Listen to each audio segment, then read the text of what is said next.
Nothing real can be threatened. Nothing unreal exists. Herein lies the peace of God. This is how A Course in Miracles begins. It makes a fundamental distinction between the real and the unreal, between knowledge and perception.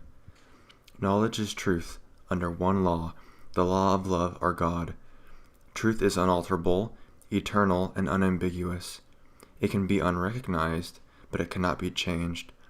It applies to everything that God created, and only what He created is real. It is beyond learning because it is beyond time and process. It has no opposite, no beginning, and no end. It merely is. The world of perception, on the other hand, is the world of time, of change, of beginnings and endings. It is based on interpretation, not on facts. It is the world of birth and death, founded on the belief in scarcity, loss, separation, and death. It is learned rather than given, selective in its perceptual emphases, unstable in its functioning, and inaccurate in its interpretations. From knowledge and perception, respectively, two distinct thought systems arise, which are opposite in every respect. In the realm of knowledge, no thoughts exist apart from God, because God and His creation share one will. The world of perception, however, is made by the belief in opposites and separate wills, in perpetual conflict with each other and with God. What perception sees and hears appears to be real because it permits into awareness only what conforms to the wishes of the perceiver. This leads to a world of illusions, a world which needs constant defense precisely because it is not real. When you have been caught in the world of perception, you are caught in a dream. You cannot escape without help, because everything your senses show merely witnesses to the reality of the dream. God has provided the answer, the only way out, the true helper. It is the function of His voice, His Holy Spirit, to mediate between the two worlds.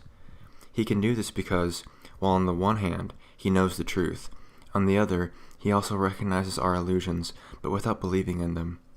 It is the Holy Spirit's goal to help us escape from the dream world by teaching us how to reverse our thinking and unlearn our mistakes. Forgiveness is the Holy Spirit's great learning aid in bringing this thought reversal about. However, the Course has its own definition of what forgiveness really is, just as it defines the world in its own way. The world we see merely reflects our own internal frame of reference, the dominant ideas, wishes, and emotions in our minds. Projection makes perception. We look inside first, decide the kind of world we want to see, and then project that world outside, making it the truth as we see it. We make it true by our interpretations of what it is we are seeing. If we are using perception to justify our own mistakes, our anger, our impulses to attack, our lack of love in whatever form it may take, we will see a world of evil, destruction, malice, envy, and despair. All this we must learn to forgive, not because we are being good and charitable, but because what we are seeing is not true. We have distorted the world by our twisted defenses and are therefore seeing what is not there. As we learn to recognize our perceptual errors, we also learn to look past them or forgive. At the same time, we are forgiving ourselves, looking past our distorted self-concepts to the self that God created in us and as us. Sin is defined as lack of love. Since love is all there is, sin in the sight of the Holy Spirit is a mistake to be corrected rather than an evil to be punished. Our sense of inadequacy, weakness, and incompletion comes from the strong investment in the scarcity principle that governs the whole world of illusions. From that point of view, we seek in others what we feel is wanting in ourselves. We love another in order to get something ourselves. That, in fact, is what passes for love in the dream world. There can be no greater mistake than this, for love is incapable of asking for anything. Only minds can really join, and whom God has joined no man can put asunder. It is, however, only at the level of Christ's mind that true union is possible and has, in fact, never been lost. The little I seeks to enhance itself by external approval, external possessions, and external love. The self that God created needs nothing. It is forever complete, safe, loved, and loving. It seeks to share rather than to get, to extend rather than project. It has no needs and wants to join with others out of their mutual awareness of abundance. The special relationships of the world are destructive, selfish, and childishly egocentric. Yet, if given to the Holy Spirit, these relationships can become the holiest things on earth, the miracles that point the way to the return to heaven. The world uses its special relationships as a final weapon of exclusion and a demonstration of separateness. The Holy Spirit transforms them into perfect lessons in forgiveness and an awakening from the dream. Each one is an opportunity to let perceptions be healed and errors corrected. Each one is another chance to forgive oneself by forgiving the other, and each one becomes still another invitation to the Holy Spirit and to the remembrance of God. Perception is a function of the body, and therefore represents a limit on awareness. Perception sees through the body's eyes and hears through the body's ears. It evokes the limited responses which the body makes. The body appears to be largely self-motivated and independent, yet it actually responds only to the intentions of the mind. If the mind wants to use it for attack in any form, it becomes prey to sickness, age, and decay. If the mind accepts the Holy Spirit's purpose for it instead, it becomes a useful way of communicating with others, invulnerable as long as it is needed, and to be gently laid by when its use is over. Of itself it is neutral, as is everything in the world of perception. Whether it is used for the goals of the ego or the Holy Spirit depends entirely on what the mind wants.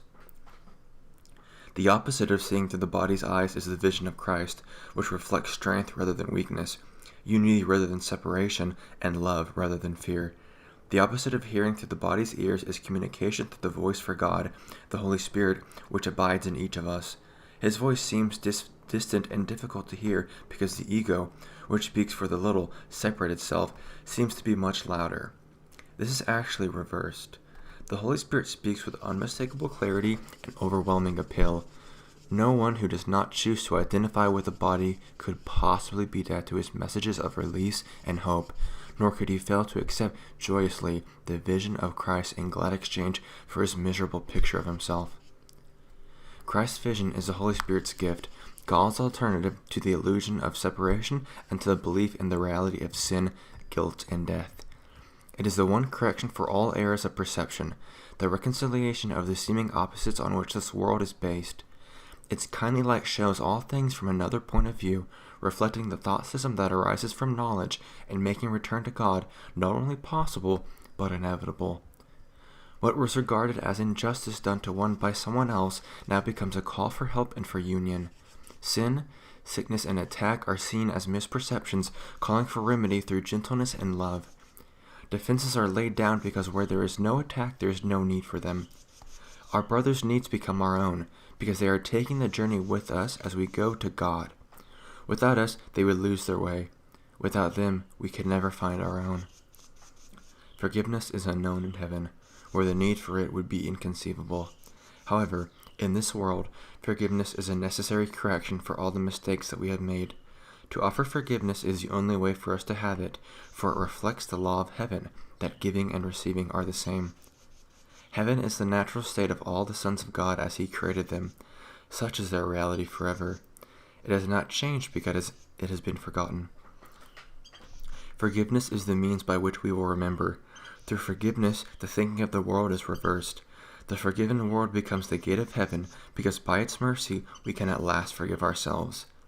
Holding no one prisoner to guilt, we become free. Acknowledging Christ in all our brothers, we recognize His presence in ourselves. Forgetting all our misperceptions, and with nothing from the past to hold us back, we can remember God. Beyond this, learning cannot go.